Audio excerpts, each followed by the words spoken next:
جو رسول اللہ صلی اللہ علیہ وسلم نے حرام کیا وہ اسی طرح ہے جس طرح اللہ نے حرام کیا۔ دین اسلام میں سب سے زیادہ اتھارٹی کون سی دلیل کو حاصل ہے؟ تو آپ یہ نہ کہیں قرآن مجید، یہ غلطی ہے۔ تھوڑے سے ناز و نغم والے لوگ ہوں گے، آرام پسند ہوں گے، ریلیکس قسم کے لوگ ہوں گے، اور وہ دین بیزاری کے اندر اس طرح کی باتیں کر رہے ہوں گے، دین سے محبت میں اس طرح کی باتیں نہیں کر رہے ہوں گے۔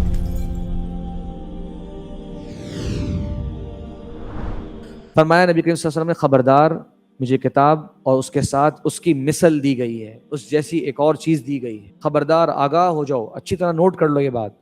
پھر کیا فرمایا آپ نے؟ قریب ہے کہ ایک پیٹ بھر کر کھانا کھایا ہوا شخص اپنے پلنگ پر بیٹھا ہوا یہ کہے گا کہ بھئی قرآن مجید کو لازم پکڑو۔ نوٹ کریں، جامع ترمذی کی حدیث ہے، پیٹ بھر کر کھانا کھایا ہوا شخص پلنگ پر بیٹھا ہوا ہوگا اور کہے گا قرآن مجید کو لازم پکڑو، جو اس میں حلال پاؤ اسے حلال جانو، جو تمہیں اس میں حرام ملے اسے حرام جانو، بس علیکم بالقرآن۔ اللہ سے فرمایا، خبردار، جو رسول اللہ صلی اللہ علیہ وسلم نے حرام کیا وہ اسی طرح ہے جس طرح اللہ نے حرام کیا۔ تو سنت کا مقام یاد رکھیے گا، حجیت میں قرآن کے ساتھ ہے، یہ تصحیح فرما لیں۔ حجیت کا مطلب یہ ہے کہ اتھارٹی دین میں قرآن کے ساتھ ہے۔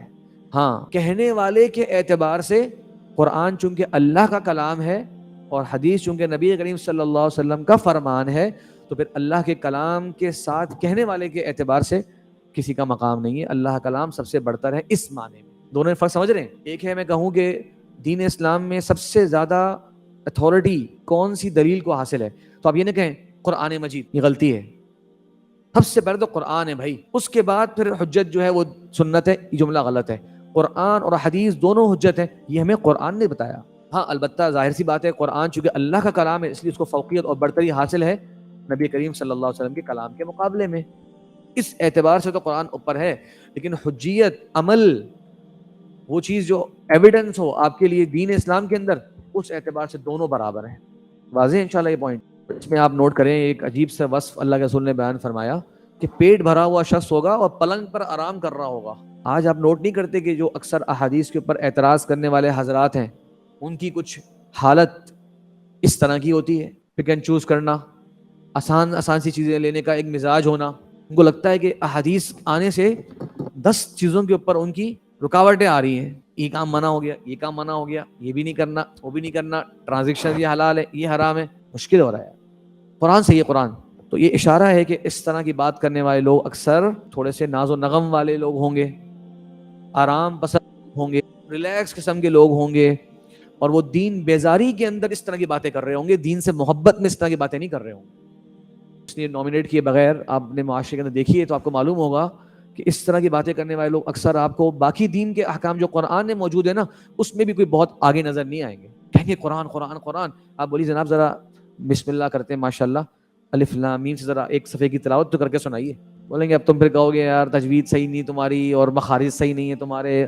قرآن کا دعویٰ تو ہے، قرآن کے ساتھ بھی آپ مخلص نظر نہیں آئیں گے، دین بیزاری کا مزاج نظر آئے گا، جس طرح کے اس حدیث کے اندر تھوڑا سا اس طرف اشارہ مل رہا ہے۔ ایک اور حدیث ہے، جس نے میری اطاعت کری اس نے اللہ کی اطاعت کری، جس نے میری نافرمانی کی اس نے اللہ تبارک و تعالیٰ کی نافرمانی کی۔ یہ اللہ کے رسول کا ایک اور فرمان ہے کہ جس کام سے میں تمہیں منع کر دوں اس سے رک جاؤ، میں جس سے منع کر دوں اس سے رک جاؤ، اور جس کا حکم دوں جتنی استطاعت ہو اس پہ عمل کرو۔ مطلب رسول اللہ کا جو فیصلہ ہے اس پر عمل کرنا مسلمان پر لازم ہے، یہ ہے حجیت حدیث اور مقام حدیث۔ یہ کوئی تابعی ہیں، ابو قلابہ فرماتے ہیں کہ اگر تم کسی کو کہو کہ سنت یہ ہے اور وہ کہے کہ اس کو چھوڑ دو اور اللہ کی کتاب لے آؤ تو جان لو کہ وہ گمراہ ہے۔ امام عبداللہ بن مبارک کی کتاب ہے۔ ابن سیرین نے ایک آدمی سے نبی کریم صلی اللہ علیہ وسلم کی حدیث بیان کری، یہ تابعی ہیں، عظیم تابعی ہیں، محمد بن سیرین حضرت ابو ہریرہ رضی اللہ عنہ کے داماد بھی تھے۔ تو اس شخص نے کہا جواب میں کہ فلاں نے کہا فلاں نے کہا۔ ابن سیرین کہتے ہیں کہ میں تمہیں نبی کریم صلی اللہ علیہ وسلم کے بارے میں بتا رہا ہوں اور تم کہہ رہے ہو فلاں نے کہا فلاں نے کہا، میں تم سے کبھی نہیں بولوں گا، میں تم سے کبھی نہیں بولوں گا، کیونکہ نبی کریم صلی اللہ علیہ وسلم کی بات کے مقابلے میں کیسے تم کسی بات کہہ سکتے ہو؟ نبی کریم کی بات جو ہے وہ حجت ہے۔ ابن قیم رحمہ اللہ فرماتے ہیں کہ مسلمان شخص کے لیے یہ اعتقاد رکھنا واجب ہے کہ نبی کریم صلی اللہ علیہ وسلم کی احادیث صحیحہ میں کوئی ایک حدیث بھی کتاب اللہ کے مخالف نہیں۔ بہت اہم بات ہے یہ۔ ہو سکتا ہے میرے اور آپ کی انڈرسٹینڈنگ کبھی کبھار کم ہو جائے، کمزور ہو جائے، ہم کہیں یار یہ حدیث سمجھ نہیں آ رہی، لگ رہا ہے کہ یہ حدیث قرآن کی اس آیت کی ٹکرا رہی ہے، لوگ سوال کر بھی لیتے ہیں. کوئی بات نہیں، سیکھنے کے لیے اس طرح کا سوال آپ کر سکتے ہیں. سیکھنے کے سوال کے انداز میں آپ یہ پوچھ سکتے ہیں کہ جیسے مثال کوئی آپ کے شیخ صاحب ہیں، شیخ صاحب یہ آیت مجھے لگ رہا ہے کہ یہ حدیث لگ رہا ہے کہ اس آیت کے خلاف تو نہیں ہے، تو سوالی انداز میں پوچھ سکتے ہیں.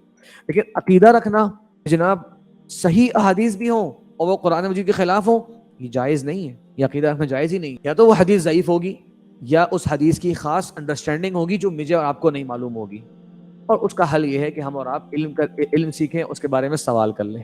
ابن خزیمہ رحمہ اللہ بڑے عظیم محدث گزرے، کہتے ہیں میرے پاس کوئی دو ایسی حدیثیں لے آؤ جو تم کہتے ہو کہ وہ آپس میں ٹکراتی ہیں، مگر میں تمہیں ان کے درمیان ملائمت اور اتفاق ثابت کر کے دکھاؤں. کوئی دو حدیثیں ایسی لے آؤ تمہارا کلیم ہو کہ یہ آپس میں ٹکرا رہی ہیں، مگر میں بتا دوں گا کہ ان دونوں کا مطلب صحیح ہے.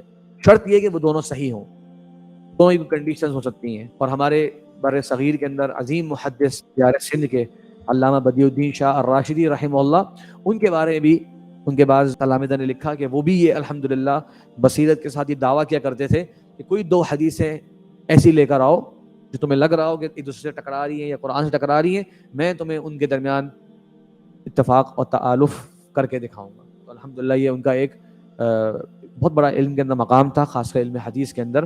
تو یہ بات وہ بھی کہا کرتے تھے.